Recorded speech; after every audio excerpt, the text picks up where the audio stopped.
All right, before we move on to the next segment, I'd like to take the time to thank our sponsor, SeatGeek, for sponsoring today's episode. SeatGeek gives you a 0 out of 10 score on each ticket to know if you're getting a good or bad deal. For the good deals, SeatGeek will show you it's a good deal when it lights up green. When it's a bad deal, SeatGeek will light up red, showing it's a bad deal, giving you a score of 0 out of 10 based on the value of the tickets. You can use our promo code on the hop in all capitals, no lowercase, on the hop to get $20 off your first purchase, whether you're attending an NFL game during this NFL season, whether you're going to attend an NBA game, the NBA season is a few weeks away, whether you're going to attend an MLB playoff game, a concert, you name it, or possibly attend what I'm going to address next, Gervonta Davis's next fight that's going to take place in December in Houston, Texas. You can use our promo code on the hop to get $20 off your first purchase with SeatGeek. But let's get into the next segment. I'll be sharing my thoughts on Gervonta Davis versus Lamont Roach officially happening next in the sport of boxing. So the news has been broken. PBC and Gervonta Davis have come to their social media platforms stating that the WBA has allowed Lamont Roach, the 130-pound WBA champion Lamont Roach, to move up to 135 to challenge Gervonta Davis for his WBA lightweight title in the sport of boxing. This fight will take place December 14th in Houston, Texas. Now, this is my thoughts on this fight, and I'm going to be completely honest with you guys. As a Gervonta Davis fan, I'm not really feeling this fight. I'm not really feeling this fight between Gervonta Davis and Lamont Roach. I've already seen the story of Gervonta Davis fighting a WBA 130-pound champion, elevating them up to 135 when he fought Hector Garcia nearly 2 years ago, and he knocked him out. But I understand where Gervonta Davis could be coming from because his hands are tied in this situation. There's really nobody to fight at lightweight. With Lomachenko pulling out and saying he doesn't want to fight anymore in 2024. Gervonta Davis was supposed to fight him originally. Shakur Stevenson was supposed to fight somebody else before the hand injury occurred. But I would rather see Gervonta Davis try to fight Denis, the Ukraine fighter that holds the WBO lightweight title. I would have liked to see him try to unify instead of bringing up Lamont Roach to fight at 135. But I really feel like at this point I would have liked Gervonta Davis to at least try to move up to 140 to fight El Rayo for El Rayo's 140-pound title, WBA title. But I guess it is what it is. I hope it's a good fight between Gervonta Davis and Lamont Roach.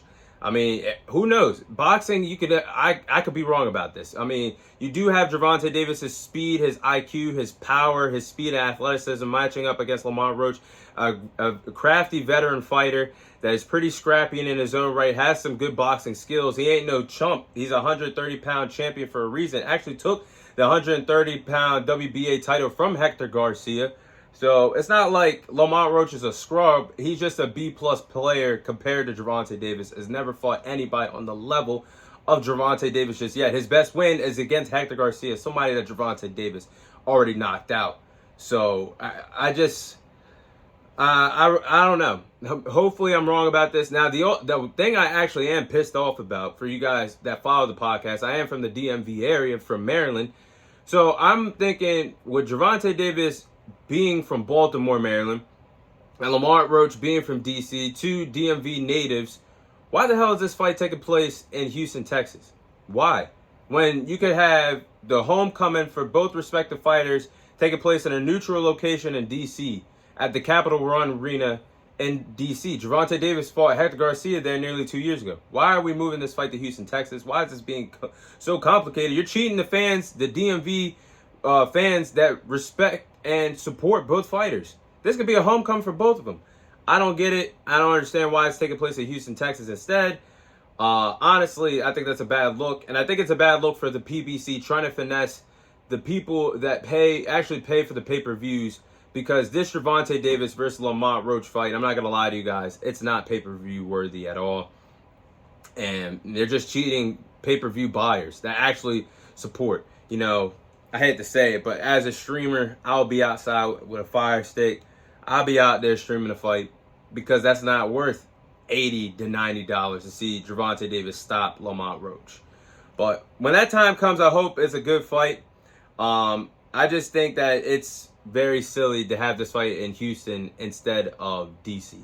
But who could we possibly see on the undercard? I don't know. This is that's why I said I don't know if this is going to be pay-per-view worthy, because you're going to have to get somebody, another big name to headline with Gervonta Davis in a short amount of time, because we're nearly 2 months away from December 14th and nothing else has been announced for this card. So I'm looking at David Benavidez.